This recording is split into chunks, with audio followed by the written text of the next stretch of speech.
En la sexta parte de esta serie hablamos de la importancia central que tiene para la iglesia cristiana la resurrección de Jesús. Una de las implicaciones de esto está en el tiempo presente. Hay una parte del poder de la resurrección de Jesús que podemos vivir ahora a través de su Espíritu Santo. Uno de los resultados directos de la resurrección de Jesús es que Dios envió su Espíritu a nosotros en una plenitud que nadie en el Antiguo Pacto experimentó. Hechos capítulo 1, versículos 4 y 5 nos relata una escena entre el Jesús resucitado y sus discípulos. Y estando juntos les mandó que no se fueran de Jerusalén, sino que esperasen la promesa del Padre, la cual les dijo: oísteis de mí. Porque Juan ciertamente bautizó con agua, mas vosotros seréis bautizados con el Espíritu Santo dentro de no muchos días. Aquí está Jesús resucitado hablándole a los apóstoles acerca no solo de algo que les sucederá en poco tiempo a ellos, sino de una completa nueva era que solo es posible por la muerte y resurrección de Jesús. Esto sin duda es absolutamente vital para la iglesia cristiana, absolutamente. Así como no podríamos hablar de salvación sin la obra de Cristo en la cruz, tampoco podemos hablar de la vida presente de la iglesia sin la obra poderosa del Espíritu Santo, que había sido anunciada a través de los profetas en el Antiguo Testamento y luego anunciada otra vez por Jesús. Sin duda es tan importante lo uno como lo otro.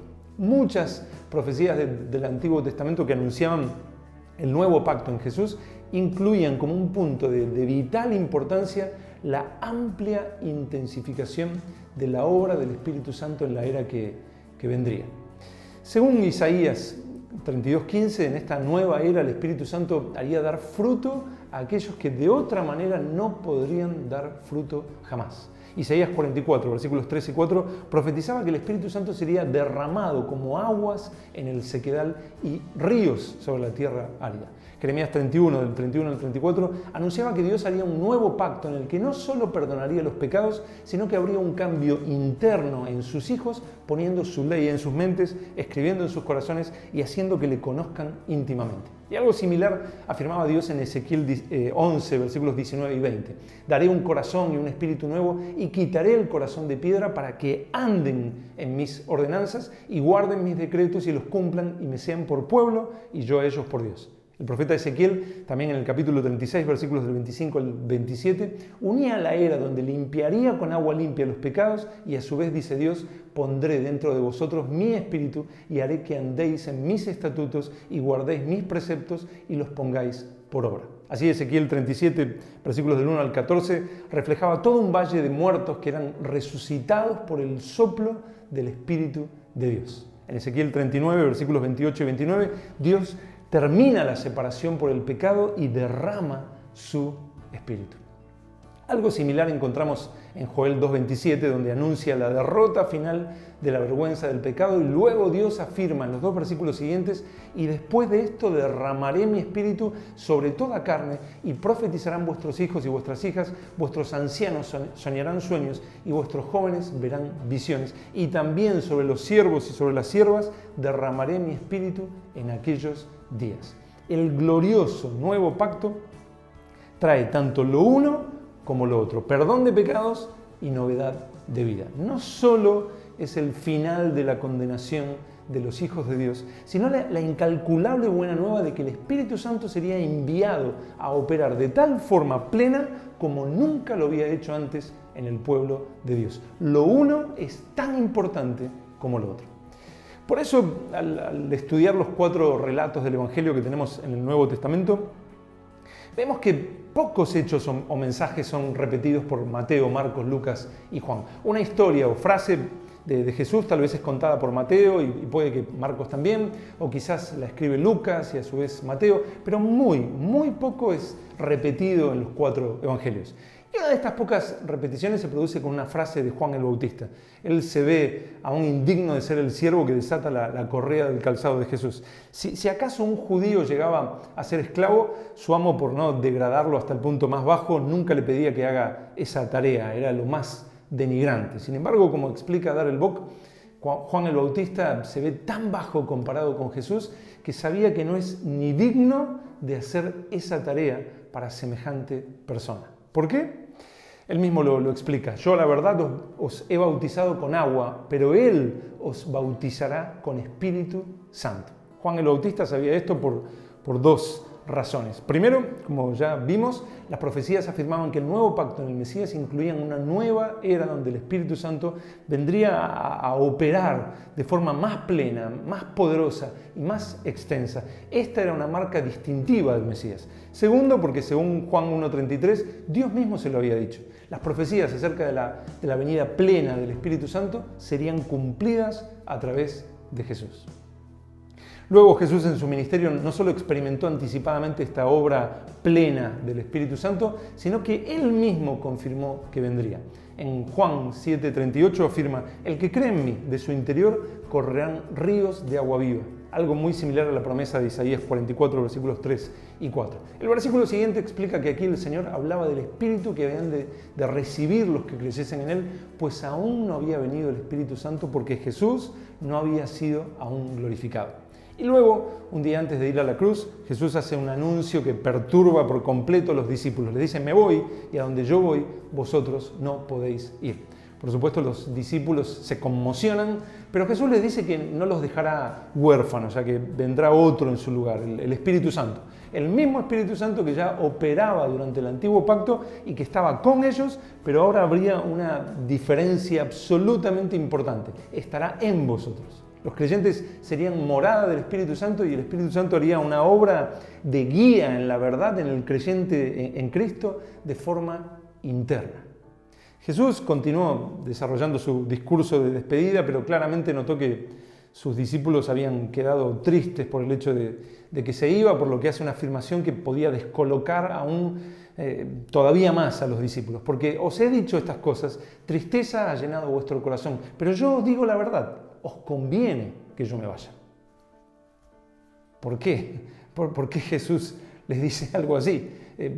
Para el Señor estaba muy claro, comenzaría la era prometida por Dios de una mayor plenitud en la obra del Espíritu Santo. Jesús dice: os conviene que yo me vaya, porque si no me fuera, el Consolador no vendría a vosotros, mas si me fuere, os lo enviaré. Como escribió John MacArthur, la promesa de Jesús de enviar al Espíritu Santo es una de las más importantes de todas las registradas en las Escrituras. Jesús muere al siguiente día crucificado, luego el Padre lo resucita y ya despidiéndose de sus apóstoles antes de ascender vivo, les dice: he aquí, yo enviaré la promesa de mi Padre sobre vosotros, pero quedaos vosotros en la ciudad de Jerusalén hasta que seáis investidos de poder desde lo alto. ¿Qué promesa del Padre? En Hechos 1:4 aclara: la promesa del Padre, la cual oísteis de mí. Y recuerda aquellas palabras de Juan el Bautista repetidas en los 4 relatos del Evangelio que hablamos al principio. Porque Juan ciertamente bautizó con agua, mas vosotros seréis bautizados con el Espíritu Santo dentro de no muchos días. Jesús enseguida ascendió vivo a los cielos y luego de 10 días, mientras oraban en la habitación de una casa en Jerusalén, se cumplió la promesa del Padre. Y así fueron todos llenos del Espíritu Santo, mientras se oyó un estruendo como de un viento muy fuerte y todos comenzaron a alabar a Dios en diferentes idiomas. Todo esto llamó la atención, obviamente, de las personas de la ciudad y Pedro salió a explicar que se había cumplido la promesa del Padre que, por ejemplo, había profetizado Joel, y agregó: a este Jesús resucitó Dios, de lo cual todos nosotros somos testigos, así que exaltado por la diestra de Dios y habiendo recibido del Padre la promesa del Espíritu Santo, ha derramado esto que vosotros veis y oís. La gente sorprendentemente entró en tal convicción que le preguntó qué podían hacer. A lo que Pedro respondió que si se arrepentían y creían en Jesús, sucederían 2 grandes bendiciones de parte de Dios. Primero, recibirían perdón de pecados. Segundo, recibirían ellos también los resultados de la promesa del Padre. Él les dijo literalmente: arrepentíos y bautícese cada uno de vosotros en el nombre de Jesucristo para perdón de pecados y recibiréis el don del Espíritu Santo. Porque para vosotros es la promesa, y para vuestros hijos, y para todos los que están lejos, para cuantos el Señor nuestro Dios llamare. Pedro está diciendo aquí que lo que ellos están experimentando en ese momento son los resultados del cumplimiento de la promesa que Dios había dado a través de los profetas y de Jesús mismo, que vendría el Espíritu Santo de una forma más plena, más poderosa y más extensa. Y que esto simplemente era el comienzo de una etapa donde ellos, sus hijos, todos los que aún están lejos y cuantos el Señor nuestro Dios llamare, recibirán lo mismo.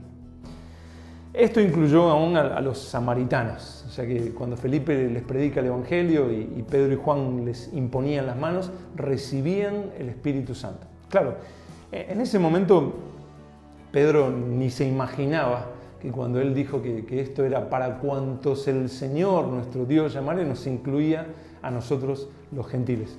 Por lo que un poco después, por una visión, se atreve a ir a predicarle a unas personas no judías, y mientras les habla, el Espíritu Santo cae sobre todos ellos y los gentiles empiezan a hablar en lenguas y a magnificar a Dios.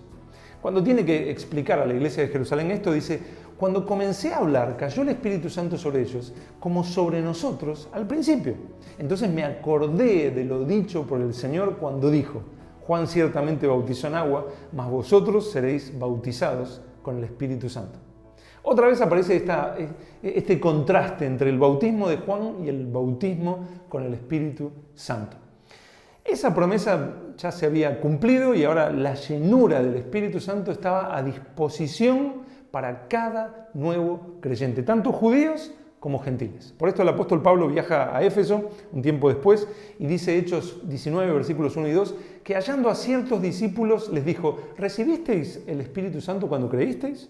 Ellos, nadie les había hablado de esta era del Espíritu Santo, por lo que encontramos otro contraste más entre el bautismo de Juan el Bautista y el bautismo con el Espíritu Santo. Pablo les dice: Juan bautizó con bautismo de arrepentimiento, diciendo al pueblo que creyesen en aquel que vendría después de él, esto es, en Jesucristo, en Jesús el Cristo.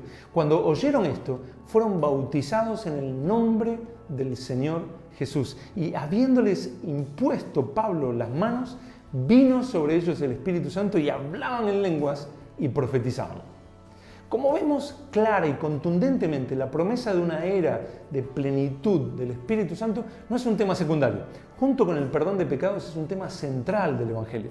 Así es que Darrell Bock afirma que Lucas 3:16, versículo que recoge las palabras de Juan el Bautista acerca de la venida del Espíritu Santo, dice: es tan relevante al Evangelio como Juan 3:16. Y agrega: la evidencia de que Jesús es el Mesías es indicado no solo por la tumba vacía y la resurrección, sino también por la provisión del don del Espíritu Santo.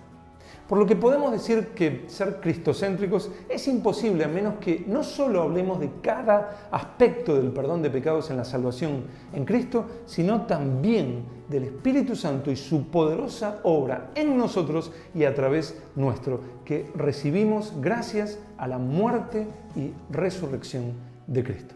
Vamos a seguir hablando de esto en el siguiente video.